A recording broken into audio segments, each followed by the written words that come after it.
Congress party ने चुनाव में जीतने का मोह त्याग दिया है। उसने फिलहाल दिल्ली में अरविंद केजरीवाल को निपटाया है और उसके अगले निशाने पर है ममता बनर्जी। नमस्कार, आप देखना शुरू कर चुके हैं बाल की खाल। कांग्रेस पार्टी ने अपने बड़े लक्ष्य साध लिए हैं। उसके रणनीतिकार मान रहे हैं कि कांग्रेस पार्टी को आने वाले भविष्य की तैयारी करनी चाहिए, उसे एक बड़ी जीत की ओर बचाकर रखना चाहिए अपने आप को, और उसके लिए अपने आप को तैयार भी करना चाहिए। और वो बड़ी जीत होगी 2029 में, जब देश के लोकसभा चुनाव होंगे। पर इसके बीच में जो विधानसभा के चुनाव होंगे, कोई जरूरी नहीं कि कांग्रेस पार्टी उन चुनाव में जीत हासिल करे।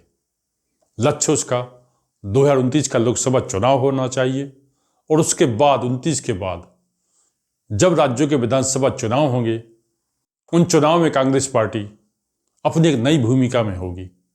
कांग्रेस पार्टी इसी तैयारी में है। इसके पहले चूंकि लोकसभा चुनाव 2024 में कांग्रेस पार्टी ने 99 सीटें जीती थी। उस समय हालांकि तृणमूल कांग्रेस के नेता ममता बनर्जी ने कह दिया था कि कांग्रेस पार्टी अपने दम पर 40 सीटें तो जीत कर दिखाती। यानी इंडिया गठबंधन के ज्यादातर दल ने कांग्रेस पार्टी को लेकर, राहुल गांधी को लेकर कई तरीके की बातें की थी। बहरहाल लोकसभा चुनाव में कांग्रेस पार्टी की सफलता से थोड़े से इनके स्वरों में नरमी आई थी। पर जब विधानसभा चुनाव के परिणाम आए तो फिर से कई प्रकार के बयान आने लगे।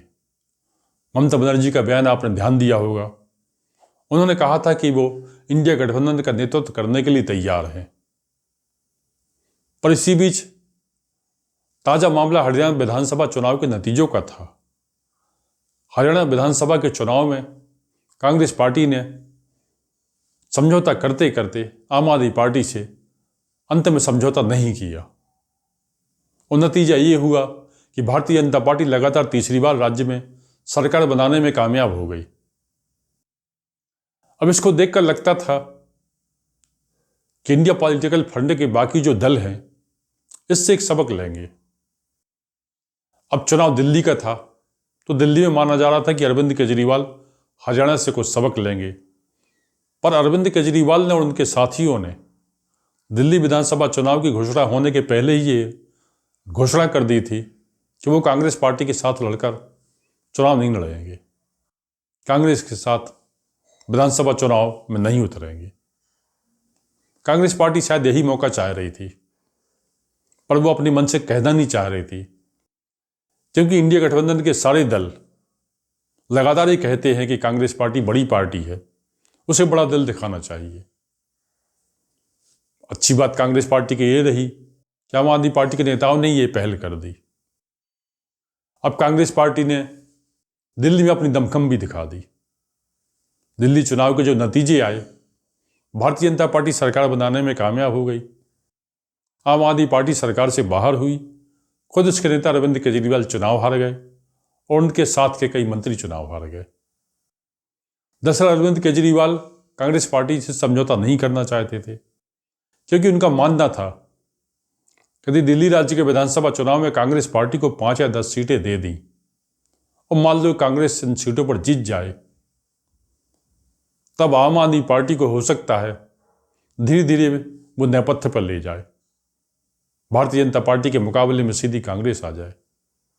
कांग्रेस पार्टी की दूरगामी रणनीति का हिस्सा भी यही है, क्योंकि कांग्रेस पार्टी ने आम आदमी पार्टी को सत्ता से बाहर किया है। अरविंद केजरीवाल चुनाव हार गए हैं, और भारतीय जनता पार्टी की जो सरकार बनने जा रही है उसमें अभी से एक कयास लगाए जा रहे हैं कि भारतीय जनता पार्टी की ये सरकार अरविंद केजरीवाल के सरकार के कार्यकाल की जांच करेगी, और इसमें केजरीवाल और उनके साथी कितना दोषी होते हैं, उनके ऊपर क्या गुजरती है, ये तो आने वाला वक्त बताएगा।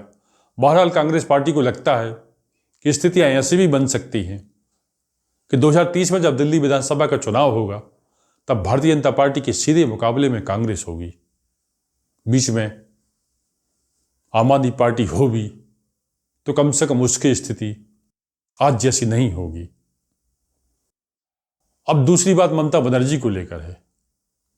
ममता बनर्जी ने लोकसभा चुनाव के पहले भी कांग्रेस पार्टी को लेकर बयान दिए, इंडिया गठबंधन को लेकर भी बयान दिए। उस समय समय पर वो और उसके नेता कांग्रेस पार्टी और ख़ासतौर से राहुल गांधी को लेकर कई प्रकार की बयानबाजी करते रहे। और अभी चूंकि 2026 में पश्चिम बंगाल में विधानसभा के चुनाव होंगे, पर इन चुनाव के पहले ही ममता बनर्जी और उनके साथियों ने ये कहना शुरू कर दिया है कि वो राज्य में कांग्रेस पार्टी से गठबंधन नहीं करेंगी, वह अकेले ही चुनाव मैदान में उतरेंगी। हालांकि राहुल गांधी ने संसद में तृणमूल कांग्रेस के सांसदों से ये हिंट कर दिया कि वो सोच समझ लें, विचार कर लें, फिर वो ये न कहें कि मौका नहीं दिया। बहरहाल तृणमूल कांग्रेस के नेताओं का फिलहाल तो इरादा यही लगता है कि वो विधानसभा के चुनाव में अकेले ही मैदान में उतरेंगे, क्योंकि जो खतरा अरविंद केजरीवाल महसूस करते थे वही ममता बनर्जी महसूस कर रही हैं। वो ये मानकर चल रही हैं कि यदि विधानसभा चुनावों में कांग्रेस पार्टी को हिस्सेदारी दे दी जाए और कांग्रेस पार्टी यदि कुछ सीटें जीतने में कामयाब हो जाए, तब अगली बार हो सकता है भारतीय जनता पार्टी के सीधे मुकाबले में कांग्रेस पार्टी आ जाए। यानी कांग्रेस पार्टी की इस दूरगामी रणनीति का जो हिस्सा है उसे ममता बनर्जी बखूबी समझ रही हैं और इसलिए वो डर रही हैं। अब कांग्रेस पार्टी की मुश्किल यहाँ ये है कि उसके घर में जो भी दल बैठे हैं वो दल वो हैं या वो अपनी दुकान पे वो जो सामान रखे हैं वो सामान तो कांग्रेस पार्टी की दुकानों से लूटा हुआ सामान है। अब ऐसे में कांग्रेस पार्टी अपना लूटा हुआ सामान अपनी दुकान में वापस ले जाना चाहती है और इसे वो अपना वाजिब हक समझ रही है। बहरहाल नतीजे क्या होंगे इसके, ये आने वाला वक्त बताएगा। फिलहाल कांग्रेस की रणनीति यही है कि जैसे अरविंद केजरीवाल को दिल्ली में निपटाया है, वैसे ही ममता बनर्जी को पश्चिम बंगाल में निपटाया जाए। और हालांकि इस साल के आखिरी में बिहार विधानसभा के चुनाव होंगे, इसके पहले आरजेडी कई प्रकार की बातें करती थी, पर दिल्ली विधानसभा चुनाव के नतीजों ने इंडिया गठबंधन के जो भी दल हैं उनके कान खड़े कर दिए हैं। कांग्रेस पार्टी को लगता है दिल्ली विधानसभा के चुनाव के नतीजों ने एक सबक तो सबको दिया है कि कांग्रेस पार्टी को एकदम से इग्नोर नहीं किया जा सकता। हाँ, ये ठीक है कि कांग्रेस पार्टी चुनाव नहीं जीतेगी, पर वो किसी और को जीतने भी नहीं देगी। ये बहुत बड़ा संदेश है जो इंडिया गठबंधन के दल लगभग अब समझने लगे हैं। बहरहाल उनकी भी अपनी मजबूरियां हैं।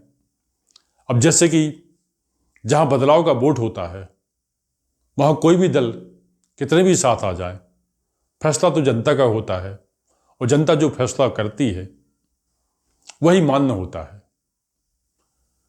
इंडिया गठबंधन में शामिल दल इस बात को बखूबी समझते हैं, इसलिए तमाम संभावनाओं के बावजूद अरविंद केजरीवाल ने दिल्ली में कांग्रेस पार्टी से समझौता नहीं किया और ऐसा ही ममता बनर्जी का स्वभाव दिख रहा है।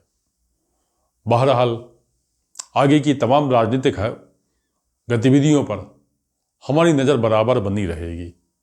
तो आज रुकते हैं यहीं और आपसे अनुरोध करते हैं कि इस वीडियो में यदि आपको कहीं कुछ अच्छा लगता है तो कमेंट बॉक्स में लिखकर अपने विचारों से हमें ज़रूर अवगत कराइएगा। नमस्कार।